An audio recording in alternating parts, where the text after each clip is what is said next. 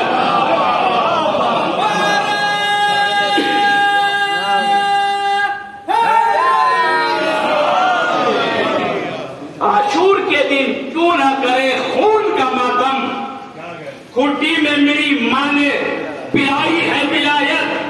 محسن کا لہو کہتا ہے یہ سارے جہاز سے خون ابو طالب کی کمائی ہے ولایت۔ صلوات پڑھے احمد محمد والے۔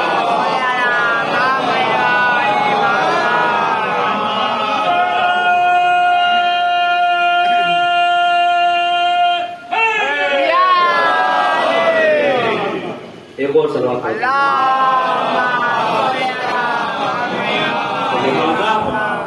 یہ ولایت کوئی آسان طریقے سے ہم تک نہیں، بہت قربانیاں دی گئی ہے اس ولایت۔ اگر ہم ولایت تک آ جائیں تو یہ کافی نہیں ہے، بلکہ ہمیں اور آگے جانا ہے۔ ہمیں اپنے آپ کو ایسا سنوارنا ہے کہ مولا خود اٹھ کر کہیں یہ ہمارا شیعہ ہے۔ مثال دیتا ہوا چلو، اگر ہم ولایت تک آ گئے یہ کافی نہیں۔ مثال کے طور پر ہم نے کسی کا گھر پا تو لیا، ہم نے کسی کا گھر پا تو لیا، نوکر ڈور ہم نے کر تو دیا، لیکن کیا اندر جو گھر بیٹھا ہے وہ ہم سے ملنے کے لیے راضی ہے یا نہیں؟ کہیں ایسا تو نہیں وہ یہ کہہ دے کہ جاؤ کہہ دو ہم گھر پر نہیں ہیں؟ کہیں ایسا تو نہیں؟ اپنے آپ کا محاسبہ کریں۔ ایک ہوتا ہے، دوسری قسم کیا ہوتی ہے، نوکر ڈور کیا، دق الباب کیا، گھر والے نے بلا تو لیا لیکن سیدھے منہ بات کرنے کو تیار نہیں ہے۔ کیوں؟ کیونکہ ہم نے اس کا دل دکھایا ہے۔ کہیں ایسا تو نہیں کہ ہم نے امام کا دل دکھایا ہے؟ تیسری قسم اور ہوتی ہے، دق الباب کیا، اندر آئے، صاحب کھانا بات کر رہا لیکن اس مزاج سے نہیں کر رہا جو ہمیں کرنا چاہیے تھا۔ پانچویں قسم، دق الباب کیا، داخل ہوئے، اب جو گفتگو شروع ہوئی خوشی کے ساتھ ہوئی، یعنی ملاحظہ یہ فرمایا کہ یہ جو صاحب گھر ہے یہ ہم سے بات کرنے کے لیے راضی ہے۔ آگے قسم کیا ہوئی، ہم دق الباب کیا، ہم نے ابھی صحیح سے گھر داخل نہیں ہوئے تھے، صاحب گھر نے بڑھ کر ہمارا استقبال کیا۔ ہوتا ہے نا یہی۔ آگے اور چلے، ابھی ہم نے دق الباب بھی نہیں کیا تھا کہ اس نے دروازہ کھولا اور کہہ کر کہا کہ ہم تمہارے ہی منتظر تھے۔ بس عزیزان محترم، ہم سب کو اپنے اپنا نفس کا محاسبہ یہ کرنا ہے کہ ہم کس قسم میں آ رہے ہیں، ہمیں کیسا ہونا چاہیے۔ ہمیں ایسا نہیں ہونا چاہیے کہ ہم نے ولایت حاصل تو کر لی لیکن مولا نے ہماری طرف نہیں دیکھا، بلکہ ہمیں ایسا ہونا چاہیے کہ مولا فخر سے پکار کر کہے یہ میرا شیعہ آ رہا ہے، اس کے استقبال میں بڑھو۔ ایک صلوات پڑھے احمد محمد والے۔ اور یہ کب ہوگا کہ جب کسی کا دل نہ دکھایا ہو۔ ہر گناہ معاف ہو سکتا ہے لیکن حقوق الناس امام کبھی معاف نہیں کریں گے۔ علی ابن یقین کہ جو وزیر بنایا گیا تھا، اس کے پاس ایک ابراہیم جمال بولتے ہیں اونٹوں کو چرانے والا، وہ یہ سوچ کر آ گیا کہ یہ اپنا شیعہ ہے لیکن انہیں کچھ کام رہا ہوگا، ملنے سے منع کر دیا۔ اس کا دل دکھا، دل شکستہ ہوا، آنکھوں میں آنسو آئے، واپس پلٹ گیا۔ اب علی ابن یقین امام سے ملاقات کرنے کے لیے منتظر ہیں، اجازت نہیں ملی۔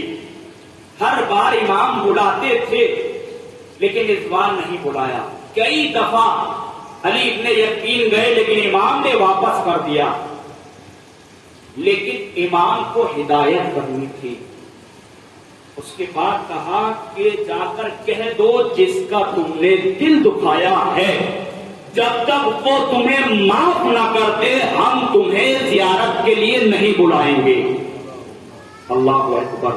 اندازہ لگائیے گا, ایک کسی کا دل اگر دکھ جائے تو امام اسے اپنی بارگاہ میں نہیں بلاتے.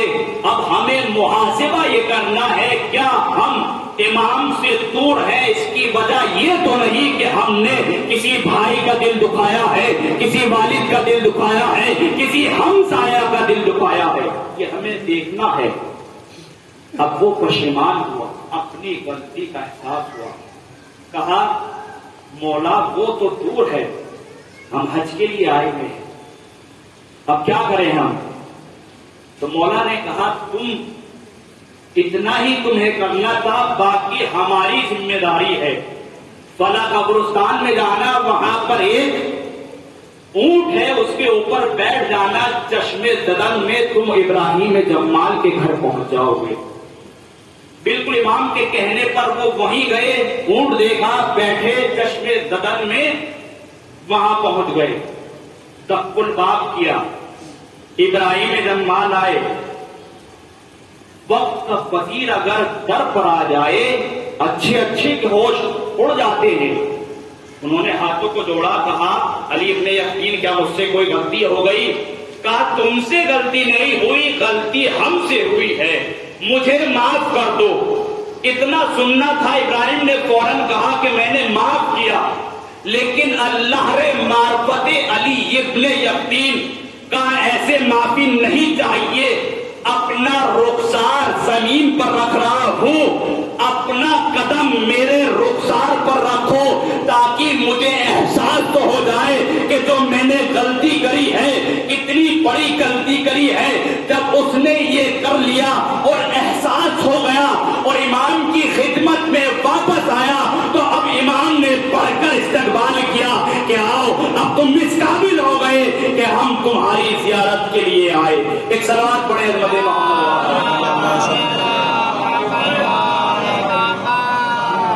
اب تم اس قابل ہو گئے کہ تم ہماری زیارت کر سکو, ہم تمہاری زیارت کر سکیں.